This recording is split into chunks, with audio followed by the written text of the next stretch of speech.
Hi friends, welcome to my YouTube channel. मैं हूं आपका पी मुख्तियार अहमद।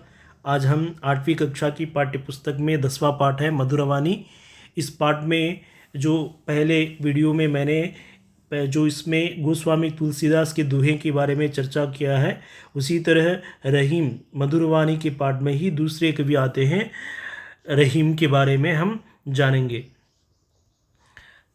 यहाँ कवि परिचय अब्दुल रहीम खान खाना। इनका जीवन काल 1556 1627 यानी 1556 1627। इनके माता का नाम सुल्ताना बेगम और बैराम खां।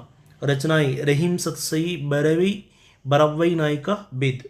यानी तुलसीदास और रहीम के बारे में यहाँ दिया गया है। उसी तरह इनका जीवन काल यहाँ दिया गया है 1556 यानी 1556 यानी 1556 1627। और माता का नाम है सुल्ताना बेगम बैरम खां। यहाँ इस शब्द पर ध्यान दीजिए, सुल्ताना अकारांत है, सुल्तान नहीं है, सुल्ताना बेगम और बैरम खां। रचनाएं रहीम सतसई बरवई नायिका बेद। यहाँ देखेंगे दोहा, पहला दोहा है। इस पहले दोहे के बारे में हम चर्चा करेंगे। रूठे सुजन मनाइए जो रूठे सो बार, रहीमन फिरी फिरी पोइए टूटे मुक्ताहार। यहाँ देखिए फिरी फिरी इस शब्द पर इकारांत है। रूठे सुजन मनाइए जो रूठे सो बार। सुजन का अर्थ है सच्चे लोग, सज्जन। जब अच्छे लोग नाराज़ होते हैं उनसे अच्छा 100 बार उनके पीछे चलिए और उनको समझाइए, उनसे बातचीत करिए। उसी तरह अच्छे लोग टूटने पर भी उनके अमूल्य शब्द रहते हैं, अपने जीवन का संदेश रहते हैं, उन संदेश से जीवन बिता सकते हैं। यहाँ मुक्ताहार यानी पुए का अर्थ है कुंदना, मुक्ता का अर्थ है मोती, हार।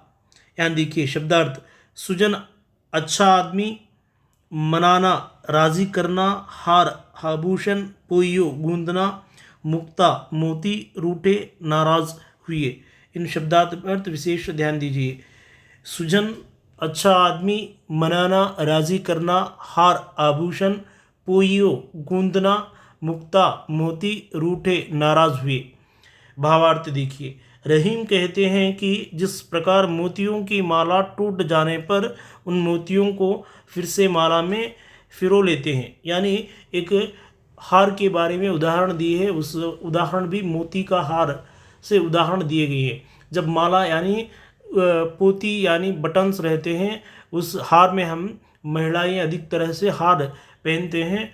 उस हार के तागे को टूट जाने पर फिर से हम फिरो लेते हैं, यानी गूंद लेते हैं। उसी प्रकार सज्जन लोग बार बार नाराज़ होने पर भी उन्हें मना लेना चाहिए, अर्थात सज्जन लोग मोतियों के समान मूल्यवान होते हैं। यहाँ कहने का उद्देश्य ये है, जो समाज में सज्जन लोग यानी अच्छे लोग रहते हैं, उनकी बातों से हम फ़ायदा उठाना चाहिए। समाज की उपयोगी भलाई के लिए हम उनके अनुसार काम करना चाहिए। यह पहला दोहे का भावार्थ है। अब दूसरा दोहा नीचे देखेंगे। यहाँ देखिए दूसरा दोहा है ये।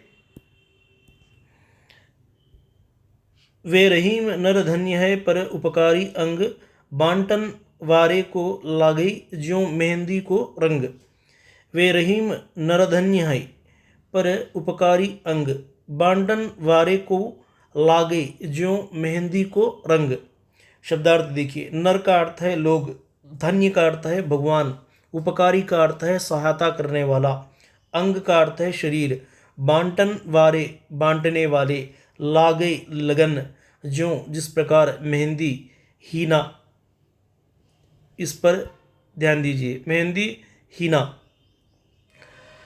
इसका भावार्थ, इस दोहे का भावार्थ देखिए। भावार्थ रहीम कहते हैं कि दूसरों की मदद करने वाले लोग धन्य होते हैं। जिस प्रकार मेहंदी बांटने वाले की उंगली पर भी मेहंदी का रंग लग जाता है, उसी प्रकार उपकार करने वाले का शरीर भी परोपकार करने से सुशोभित हो जाता है। यह कहने का उद्देश्य ये है, जिस प्रकार हम समाज में भलाई करते हैं, अच्छाई करते हैं, अच्छाई करने से सामने और हमसे सहायता मांगते हैं, उनकी फ़ायदा होता है। इसका उदाहरण मेहंदी से दिया गया है।